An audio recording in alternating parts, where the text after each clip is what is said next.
Shalom. Hari ini kita akan renungkan kitab Yesaya. Teksnya dari pasal 9 ayat 8 sampai pasal 10 ayat 4. Saya sudah bagi dua paragraf. Paragraf yang pertama, pasal 9 ayat 8 sampai 12.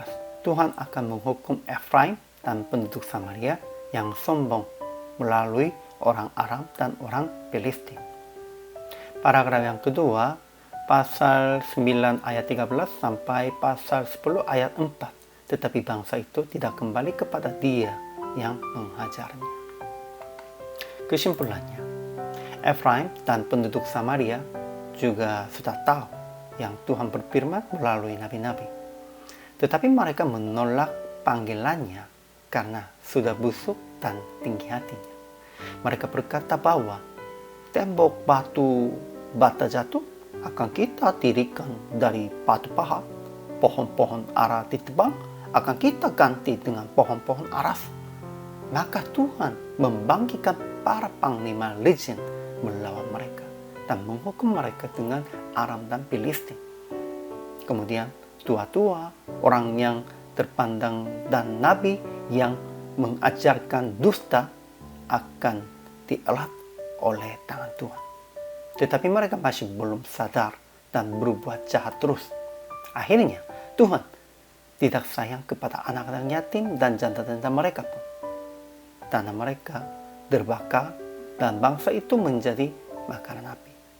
Mereka memakan daging teman, saudara Efraim dan saudara Manasye. Namun masih belum selesai. Tuhan sekali lagi berkata tentang hukuman penguasa dan bangsawan mereka dengan tangannya yang masih teracung. Ajaran tentang Allahnya. Pertama, Tuhan telah melontarkan firman kepada Yakub dan firman-Nya itu menimpa Israel. Kedua, Tuhan membangkitkan para panglima legend melawan Efraim dan menggerakkan musuh-musuh mereka. Ketiga, sekalipun semua hukuman terjadi di atas Efraim, murkanya belum surut dan tangannya masih teracung. Maksudnya, Tuhan akan membinasakan mereka, harus menghabiskan mereka, tidak menerima sisa dari mereka. Maksudnya demikian. Ajaran tentang manusia. Pertama, Efraim dan penduduk Samaria yang berkata dengan congkangnya dan tinggi hatinya, tembok batu bata jatuh akan kita dirikan dari batu pahat, pohon-pohon ara ditebang akan kita ganti dengan pohon-pohon aras. Ya, begitu hatinya kuat, keras, dan tingginya. Kedua, orang Aram dan orang Filistin, mereka menelan Israel dengan mulut yang lebar. Tetapi Efraim tidak kembali kepada Tuhan yang mengajarnya, dan mereka tidak mencari Tuhan semesta alam. Ya, hatinya begitu keras. Ketiga, tua-tua dan orang yang terpandang itulah kepala, dan nabi yang mengajarkan dusta itulah ekor. Sebab orang-orang yang mengendalikan bangsa ini adalah penyesat, dan orang-orang yang dikendalikan mereka menjadi kacau. Bangsa itu menjadi makanan api. Setiap orang memakan daging temannya. Sekalipun begitu, mereka tidak akan kembali. Aplikasinya apa? Pertama, jangan menjadi sombong dan tinggi hati di dalam hukuman Tuhan, dan mencari Tuhan di dalam kesulitan. Kalau sudah ketemu kesulitan, kita harus bertobat dan harus kembali kepada Tuhan.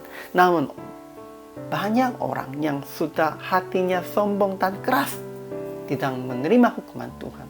Mereka katakan, kita benar, kenapa terjadi ini? Dan mereka mencari solusi yang lain.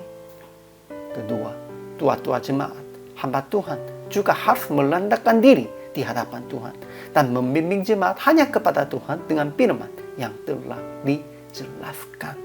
Janganlah hatinya kuat atau keras, dan harus melandakkan diri di hadapan Tuhan di depan firman. Jadi praktek hari ini, jangan menjadi sombong dan tinggi hati di depan orang-orang dan di depan Tuhan. Hamba Tuhannya dan orang Kristennya, orang percayanya harus melandakkan diri setiap hari, setiap waktu, seterusnya. Karena Tidak ada satupun yang bermegah. Karena semua kekuatan, semua hasil, semua kesuksesannya hanya dari Tuhan. Kita hamba Tuhan harus menjelaskan tentang itu kepada jemaat-jemaat. Hari ini juga selama melayani, Tuhan Yesus memberkati.